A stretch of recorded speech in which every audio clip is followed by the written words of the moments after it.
Bienvenue sur ce nouvel épisode de la puissance mentale.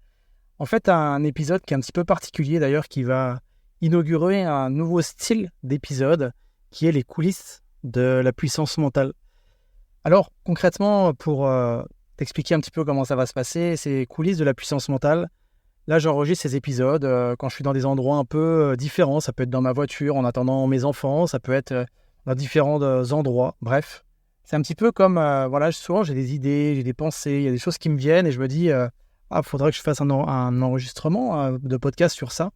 Et là, concrètement, moi qui me dis justement être un gars de terrain, bah là, on peut pas mieux en réalité, c'est te partager ce que je ressens là à l'instant T. Clairement, il y aura du bruit à l'extérieur, t'entendras peut-être des voitures, peut-être même que tu entendras des oiseaux parfois, peut-être même parfois les bruits des vagues, parce que il va m'arriver certainement de faire des podcasts quand je vais être en train de marcher sur le bord de mer. Donc, concrètement, ce format-là, il est complètement imparfait, mais en tout cas, je vais surtout miser sur le fond. Et quand je te dis les coulisses, c'est parce que je prends de la hauteur par rapport à ce que je vis, par rapport à ce que je peux expérimenter. Et je suis convaincu que ce que je vais te partager là, ça va certainement t'aider, que ce soit dans ta vie privée, dans ta vie pro. Peut-être que ça va être par rapport à des situations que tu as déjà vécues, ou alors même des situations que tu vas vivre par la suite. Donc voilà, d'ailleurs, n'hésite pas, une fois que tu auras écouté cet épisode, de me dire si tu valides ou non ce type de format.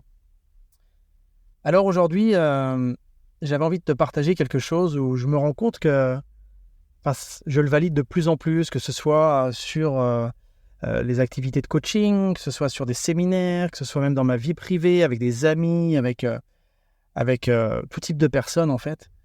Souvent, on dit c'est difficile d'être soi-même parce que le fait d'être soi-même, c'est aussi s'autoriser à mettre des parts de soi en avant. Par exemple, moi, j'ai des parts de moi où justement, je suis capable d'aller dans de l'humour, je suis capable d'aller dans du cash, je suis capable aussi d'aller dans de l'émotionnel. Je suis capable aussi de verser une larme, voire même plusieurs quand on me dit quelque chose. Je suis capable d'être très dur aussi. Je suis capable, face à une agression, d'être très violent. Et toutes ces parts de moi, en fait, à un moment donné, je les assumais pas. Je les assumais pas surtout par peur du regard des autres. Dire oui, mais attends, Geoffrey, t'es dans le développement personnel, t'es dans la croissance personnelle, t'es dans le bien-être. Tu dois pas être quelqu'un de violent. Tu dois pas être quelqu'un euh, qui regarde des fois des sports de combat et tout. Alors qu'en réalité, c'est une part de moi. Et de la refouler, pour moi, ça n'avait pas de sens. Et plus j'avance, et plus je m'autorise à être moi-même, et puis aussi, plus je m'autorise à utiliser certaines parts de moi quand j'en ai envie, quand j'estime en tout cas qu'elles ont leur utilité, et plus je me rends compte que ça aide les autres. Alors je t'explique, c'est très simple.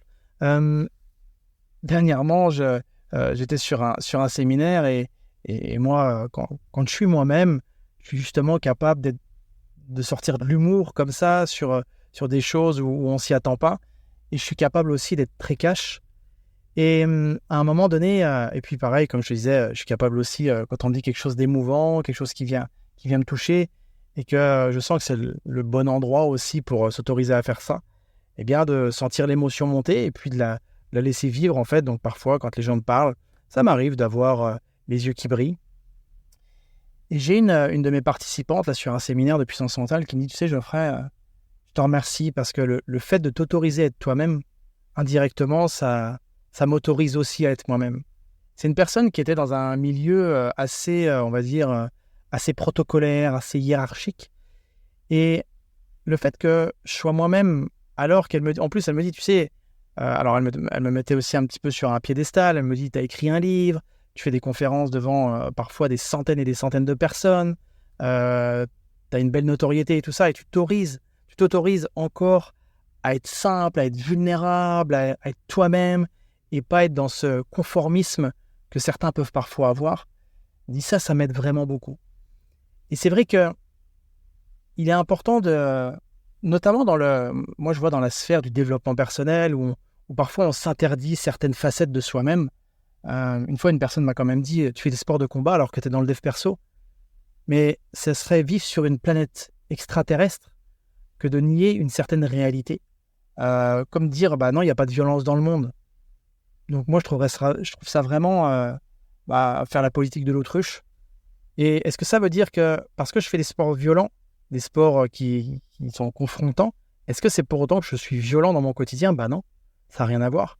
Par contre, si quelqu'un vient agresser un de mes proches ou même une personne, comme ça s'est déjà produit d'ailleurs, une personne face à moi dans la rue, là, ça ne sera pas le Geoffrey qui est à l'écoute, ça ne sera pas le Geoffrey qui sera en mode love, ça sera le Geoffrey plutôt en mode animal, qui va être là pour aider une personne qui est victime face à un toxique, face à quelqu'un de violent.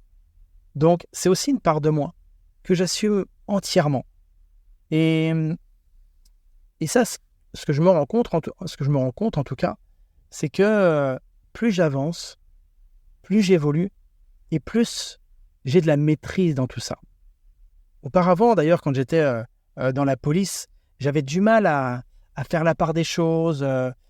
Quand des fois j'étais face à des situations violentes, j'étais vraiment pris de court, j'avais du mal à sortir ce côté animal, on va dire, ce côté rustre, ce côté guerrier. Et des fois, j'avais tendance à être un peu en retrait et être un peu paumé. Et parfois, quand j'étais face à des situations qui demandaient plutôt de l'émotionnel, plutôt quelque chose qui soit dans de l'écoute, de la compassion, eh bien, j'étais en mode fermé, coupé de mes émotions. Évidemment, pas en mode violence, mais en mode coupé de mes émotions. Alors que là, j'aurais pu. Je vous parle notamment de ça quand j'étais jeune flic. Et là, à ce moment-là, je ne savais pas non plus comment faire. Hein. C'était en 2005, 2006. Et là, j'étais paumé, en fait.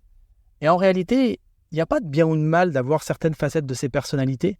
C'est juste, quand est-ce que j'utilise de l'être ? Quand est-ce que j'utilise certaines facettes plutôt que d'autres ?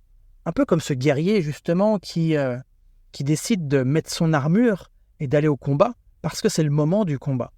Et puis, lorsqu'il a fini le combat, il enlève cette armure, il en prend soin d'ailleurs, et puis il est peut-être en mode papa, il est en mode mari, il est en mode tout autre que guerrier. C'est un petit peu comme quand je vois des fois des boxeurs qui peuvent être parfois très violents sur le ring, et qui, lorsqu'ils sont avec leurs enfants, c'est des papapoules en réalité. Est-ce que ça veut dire qu'il est violent tout le temps ? Bien sûr que non. Mais ça, plus moi j'évolue, et peut-être que ça fait écho aussi à ce que vous aimeriez être, ou est-ce peut-être votre chemin aussi, ce que vous êtes en train de travailler en ce moment, je ne sais pas. Mais plus on arrive à être en maîtrise de tout ça, plus on arrive à finalement savoir quelle facette de soi on a envie de mettre en avant, et plus on est en lien avec la situation et on a le sentiment de la maîtriser. Et ça demande un positionnement, ça demande du leadership. Et je vous donne un exemple, quand je suis en coaching, moi c'est important aussi pour moi de savoir quand est-ce que je suis en mode cash, quand est-ce que je suis en mode silence, quand est-ce que je suis en mode émotionnel avec la personne, quand est-ce que je suis en mode enseignant aussi, parce que moi c'est aussi du coaching préparation mentale, donc il y a une partie coaching et une partie enseignement de différentes habiletés mentales.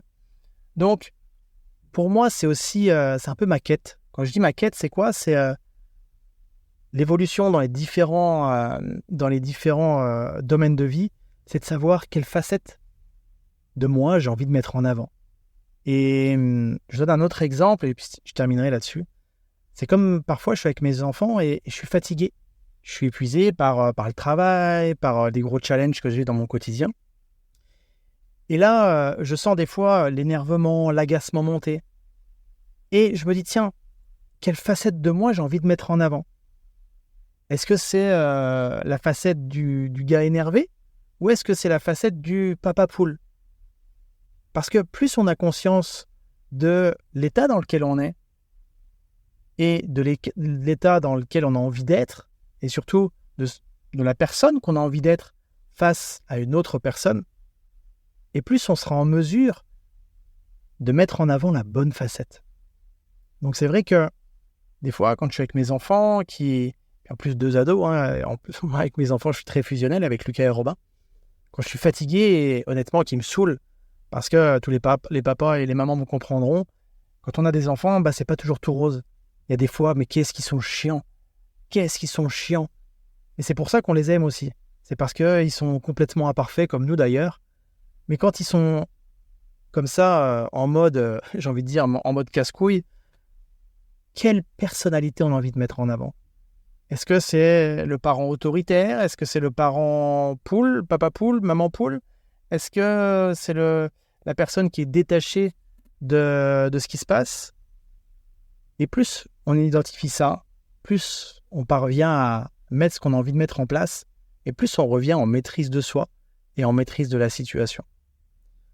Donc voilà sur cet épisode que j'avais envie de partager avec vous. Encore une fois, c'est un épisode, pas forcément test, mais en tout cas, je vais tester sur plusieurs épisodes les coulisses de la puissance mentale, où justement, c'est en mode terrain. Là, concrètement, je suis dans ma voiture et j'attends ma femme qui est partie faire quelques courses. Et honnêtement, j'avais pas forcément envie de faire des courses avec elle, donc je lui ai dit.